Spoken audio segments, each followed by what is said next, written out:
All right, so now we're about 3 days away from the SAG Awards. So Daniel Montgomery, Chris Beachum, Marcus, and me. I'm Paul Sheehan, the executive editor of Gold Derby. We're going to tell you what you need to know about the SAG Awards. First on film, and we're going to do a whole other chat about TV because they are different.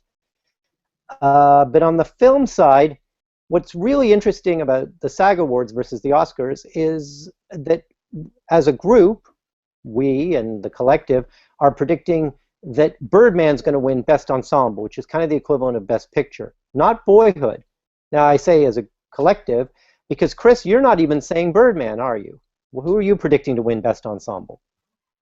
Well, I think it's those two, Birdman or Boyhood or Grand Budapest. I don't think Imitation Game or Theory of Everything have much of a chance. So just taking that assumption, SAG doesn't always match up Best Ensemble with Best Picture. And in fact, they generally go one of three ways, which is very interesting this year because I think all three ways are covered. Either they try to predict Best Picture and don't care about the ensemble size, like Sideways won one year with only four people, although it did win Best Picture. But like the year Slumdog Millionaire won, that wasn't the best ensemble that year. Most of those people weren't even in SAG, and were a bunch of little kids. Or it could go to Birdman, which is about actors, about the acting industry. I could see that certainly. Or I'm thinking maybe one of the theories over the years is that biggest equals best. And we've seen that before with ensembles, and certainly the Grand Budapest Ensemble is the biggest of these and has a lot of well-known people, some Oscar winners, some Oscar nominees. So that's what I'm going with right now, and it's had a big surge at awards lately too. Yeah, I know. I wonder, Daniel. I mean, I remember we were saying this before the Oscar nominations came out. Were we underestimating Grand Budapest? So, do you think that? I mean, you're saying Birdman for I think it's about actors. This is the Actors Guild. But how much of a game changer will it be if Grand Budapest wins on Sunday night? I think I don't think SAG alone would be a game changer because as we've seen, just under 50% of SAG's choices for Best Ensemble go on to win Best Picture at the Oscars. So even if it wins here, that could just fall onto the wrong side of that equation. If it's coupled with a couple of things, like if it surprises anywhere else, like the PGA Awards or anything else. Major events, does very well at BAFTA, for instance, then maybe we'll see sort of a shift. But I'm not sure a win here would necessarily push that momentum too far in its direction yet. Right, and Marcus, what's your sort of feeling? I mean, you've got Birdman in first. Do you have Grand Budapest in second or Boyhood? Currently, I have Grand Budapest in third place behind Boyhood, but I'm looking right now at actually the nominations for each ensemble. Grand Budapest Hotel has 20 people that will win an award if it wins ensemble. Boyhood only has 4. Boyhood has Patricia Arquette, Eli Coltrane, Ethan Hawke, and Lorelai Linklater. So that's a huge difference. I mean, it's 5 times the difference. So if they wanted to give it to the biggest, and Chris is right, it's Grand Budapest. But also when you look at who's nominated for Grand Budapest, Adrian Brody, Jude Law, Tilda Swinton, Tom Wilkinson, Jeff Goldblum, Harvey Keitel, you could go on and on and on. Those are some of the most famous people, some of the biggest A-listers in the world. So Chris could be onto something there. And do you think that, it's interesting, well, they'd certainly save money if they gave it to Boyhood with only 4 statues. And I guess I'm mindful of what you're saying about Sideways winning, Chris. But I think about also, didn't Crash win at SAG Ensemble? Didn't Shakespeare in Love win over Saving Private Ryan? Like, boy, I do think if Grand Budapest wins, it could really just shake things up. Obviously, all the different branches of the Academy embraced Grand Budapest and Birdman, obviously. But in a way, Boyhood just wasn't even in contention in a lot of those tech categories. So, and then Daniel, you mentioned PGA. That happens on Saturday night, and all 3 of those films are up, as well as 7 others for Best Picture at PGA. Just to sneak in a little discussion on PGA. What are we all thinking? Boyhood wins there? Yeah, I am. I think I'm predicting Boyhood until something significant happens to throw it off. I haven't seen anything happen yet, and you know, in the last few years, we've seen, you know, with more and more precursors, with more and more you know, intensity of the Oscar season, we've seen momentum really rule. So when a film starts to get on that roll, it just rarely seems to stop. Well, and speaking of role, what's interesting, American Sniper. I mean, you know, yet again, this coming weekend, probably going to set more box office records. Not nominated at SAG. I mean, they had a lot of SAG screenings. Certainly, I know in New York, Bradley Cooper went to the SAG screenings, so that was going to get people out. Not nominated. It's fascinating now. The picture comes out. I mean, it is nominated at PGA, and it did well at the Oscars. You know, I think, did SAG miss the boat on that one? You know, not to. I mean, that's got a decent size ensemble. It'll be interesting if you know, if the PGA, for instance, goes with the big blockbuster like American Sniper. I mean, I think American Sniper will won't end up making more money than all the rest of the nominees combined. I mean, any chance of an upset at PGA on Saturday, Chris? Do you think, or is it just it's Boyhoods? I think, like Daniel said, this whole Oscar race this year is so top heavy with frontrunners. You know, all of your major categories, your 4 acting races, director, picture, not screenplay. It just seems like they're all preset in stone, unless, like Daniel says, something happens that changes our minds.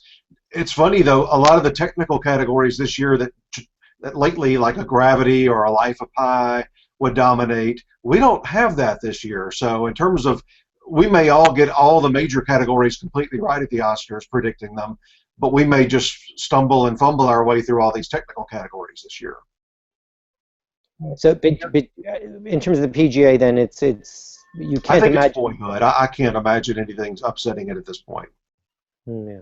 And last year, of course, there was a tie at PGA. It didn't help us because it was 12 years in Gravity, which is kind of extraordinary given that the producers used that same preferential ballot that the Oscars do, which involves lots of counting and recounting. So for there to have been a tie among their thousands and thousands of members really showed you how close that race was last year. So right. And last year at SAG, it went to American Hustle, so it really was right. a 3-movie race last year. And no, right now, Gravity, of course, you know, there were two people in the ensemble plus that poor Russian actor that I don't think even got a credit. Though if anyone knows, Daniel, do you know the name of the Russian actor? I do not.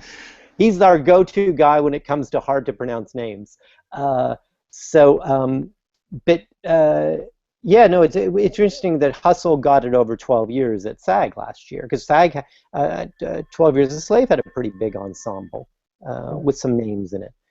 So yeah, Chris, you mentioned the acting categories and the far out front runners. I mean, I just did a piece on our first Oscar odds, and every single one of these people, Michael Keaton, Julianne Moore in lead, J.K. Simmons, Patricia Arquette in supporting, they all have odds of 1 to 10 to win. In other words, you've got to bet $10 to make a whole dollar. You know, 10 points to get a whole point back. That's how far ahead they are. So the only race I think that any of us are thinking there's a potential for an upset is Best Actor, right? Isn't it maybe somebody else's? Daniel, could somebody else win? Yeah, this is the one race where if something's going to really throw a wrench into the Oscar category, it could be here. You know, if it's not Keaton, it could be Redmayne, and that could help build his momentum and slow down Keaton's. But what's interesting is that if Keaton wins, I think he might just keep winning, even BAFTA potentially. But if Redmayne wins, that doesn't only help Redmayne. That splits the category enough that I think it could open the door for Bradley Cooper at the Oscars, who isn't nominated at any of these precursor events, because then there's no clear solid frontrunner he could sneak in. But if Michael Keaton continues on the role he's been on, I don't think either of them will be able to catch him. So Bradley Cooper should cross his fingers for Redmayne, or maybe even something even more surprising like Cumberbatch. Just to divide this field a little bit to give him room. And Chris, do you think? I mean, SAG. What we like. we love all award shows at Gold Derby, but I don't know. There's something about the SAG Awards. That it's, I guess it's only the actors. It's focused on just one part of the craft. But I do like that intro, don't you? Of where they sort of all explain how they got their union cards. Are you a fan of that, like I am? Yeah, I really am. I like that opening. They've been doing that most of the way, and they always have a unique blend of different kinds of people there at the beginning of the show. Yeah, because of course it is also TV, and we'll talk about that in a separate chat. And I think, do the TV, is it like the Golden Globes, Marcus? I think you've been to the SAG Awards, right? I mean, at least backstage. Is it like the Golden Globes? Do the TV people are they shunted off to the sidelines, or do they get to mingle more with the movie folk? From what I remember, all the TV people were on the edges, and then the movie people are right there, dead center in the middle. I don't know if that's how it is every year. I went 2 years ago when Argo won. Oh, okay. And that of course won. I think that won Best Ensemble as well. So that portending was going to win. And then I guess if we just sort of, sorry to be so boring about the Film Awards, but I think I can promise you TV has a little more of a question mark over it. These are our three top TV fellows, not me, but these three. So they're nodding and saying yes. So we'll tease that chat. But the last thing, I wanted to add one thing about Michael Keaton. I've had him predicted to win here for 2 or 3 months, but I also had Redmayne winning at the Oscars for forever, thinking that the Redmayne role is more typical of what an Oscar voter likes. A historical, real life person with an affliction. I mean, they love that kind of stuff. But if Keaton were to somehow, because I just thought, Keaton's playing an actor. He's in his 60s. He's, never. I think he had one other nomination at SAG, but certainly none other at Oscars. I just thought he was going to win the Golden Globe for comedy, the SAG Award, and that would be about it. And then I changed my mind back a few weeks ago. But if Keaton were to lose at SAG, I do think it's a wide open race. I don't think he has to win BAFTA though to win the Oscar.